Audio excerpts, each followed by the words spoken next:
Sri Sai Nadaya Namaha. Sri Sai Sat Charitra in English version.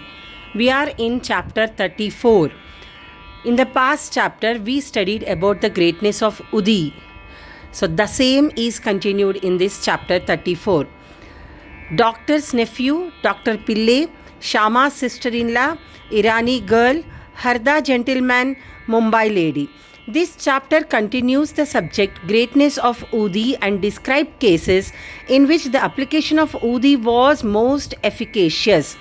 Doctor's nephew. In Malegaon, there lived a doctor.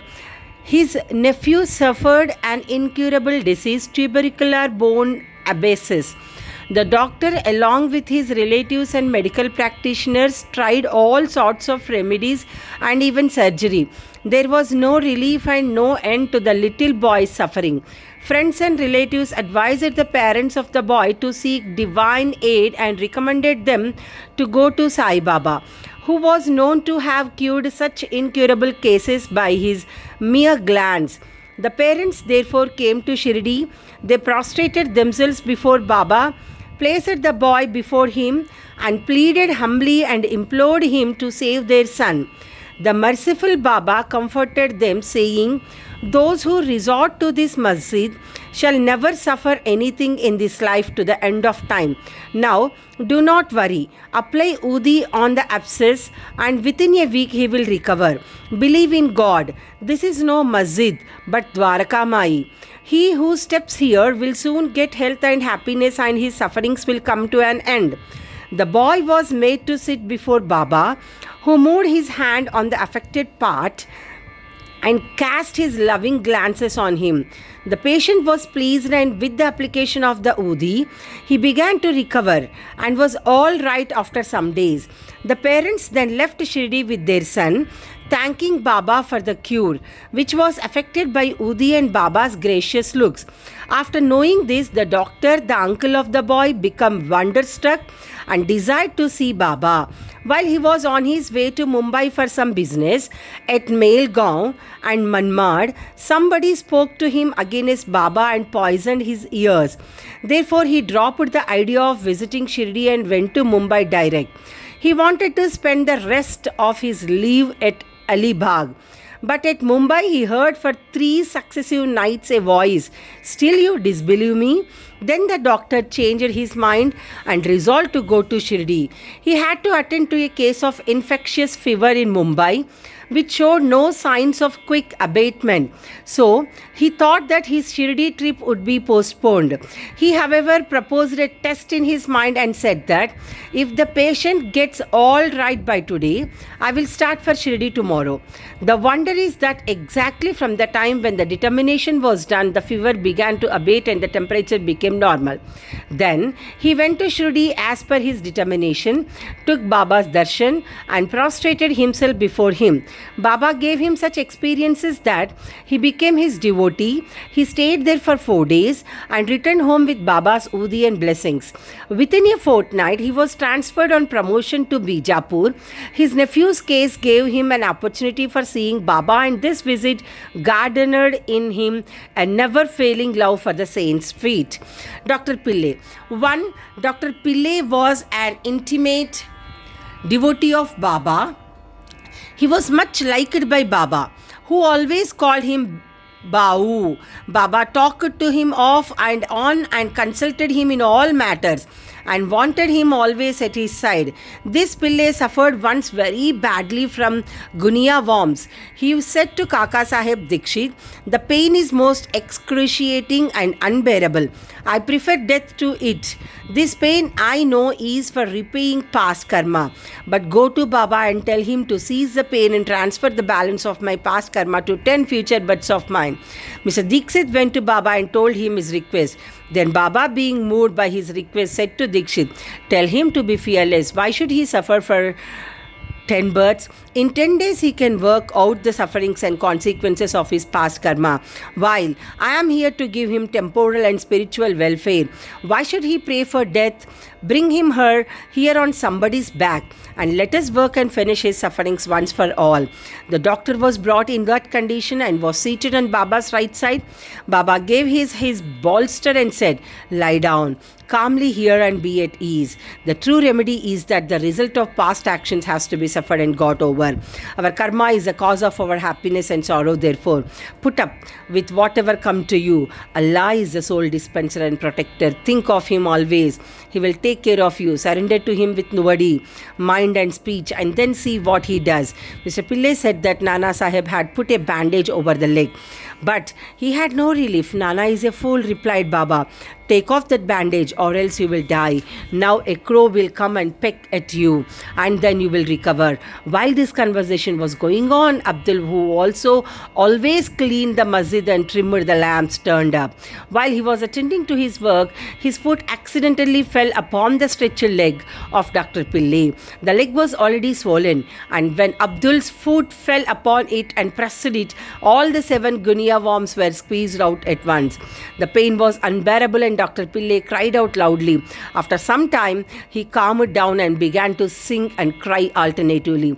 Then Pillai inquired when the crow was coming and pecking. Baba said, "Did you not see the crow? He won't come again. Abdul was the crow. Now go and rest in the Wada and you will be soon all right." By application of the Udi and by taking it orally with water without taking any other treatment or medicine, the disease was completely cured in 10 days, as assured by Baba. Shama's sister-in-law. Shama's younger brother Bapaji was staying near the Swal in Hir. Once his wife was attacked with bubonic plague. She had high fever and 2 bubbles in her groins. Bapaji rushed to Shama to Shirdi and asked him to come and help.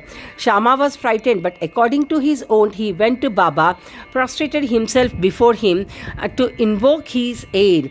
By requesting him to cure the case, he also asked him permission to go to his brother's house. Then Baba said, "Don't go there at this late hour. Send her the Udi.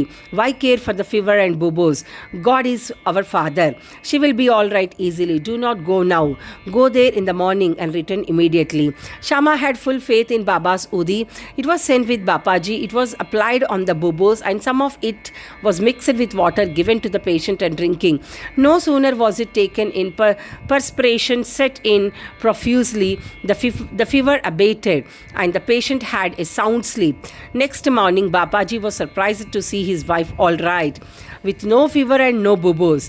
When Shama went there next morning with Baba's permission, he was also surprised to see her in the kitchen preparing tea. On questioning his brother, he learned that Baba's Udi cured her completely in one night. Then Shama realized the significance of Baba's words, "Go there in the morning and return immediately." After taking tea, Shama returned and after saluting Baba said, "Deva, what is the play of yours? You first raise a storm and make us restless and then calm it down and comfort us." Baba replied, "Your mysterious is the path of action. Though I do nothing, they hold me responsible for the actions which take place on account of pradhab. I am only their witness. The Lord is the sole doer and inspirer. He is most merciful. Neither I am God nor master. I am his obedient servant and remember him constantly. He who casts aside his egoism thanks him, and he who trusts him entirely will have his shackles removed and will obtain liberation." Irani's daughter. Now read the experience of an Irani gentleman. His young daughter got fits every hour. When the convulsion came, she lost her power of speech. Her limbs contracted and she fell down senseless. No remedy gave her any relief. Some friend recommended Baba's Udi to her father and asked him to get it from Kaka Sahib Dikshit at Vile Parli. Then the Irani gentleman got the Udi and gave it mixed with water to his daughter daily for drinking. In the beginning, the convulsions which were coming hourly came every 7 hours, and after a few days, the daughter recovered completely. Harda gentleman. An old gentleman of Harda was suffering from a stone in his kidney. Such stones are generally removed by surgical operations, and people recommended him to undergo one. He was old and weak, lacked strength of mind, and could not think of submitting himself to surgical treatment. His suffering was soon to an end in another way. The Imandar of that town happened to come there at the time. He was a devotee of Baba and always a stock of Udi with him. On the recommendation of friends, his son got some Udi from him and after mixing it with water, gave it to his old father to drink. Within 5 minutes, the Udi was assimilated, the stone was dissolved, and came out through his urine, and old man was soon relieved. Mumbai lady. A woman of the Kayastha Prabhu caste in Mumbai always suffered terrible pain at her delivery. She was very much frightened each time she became pregnant and did not know what to do. Sri Rama Maruti of Kalyan, who was devotee of Baba, advised her husband to take her to Shirdi. When she next became pregnant, both husband and wife came to Shirdi, stayed there for some months and worshipped Baba. After some time, the hour of delivery came, and as usual there was obstruction in the passage from the womb. She began to suffer labor pains, did not know what to do, but began to pray to Baba for relief. In the meantime, some neighboring woman turned up, and after invoking Baba's aid, gave her udi mixture to drink. In 5 minutes, the woman delivered safely and painlessly. The issue was stillborn according to its fate, but the mother, who got rid of the anxiety and pain, thanked Baba for the safe delivery and ever remained grateful to him. Bow to Sri Sai. Peace be to all. Om Sri Sai Nadaya Namaha. Om Sri Sai Sadguru Sainath Maharaj Ki Jai.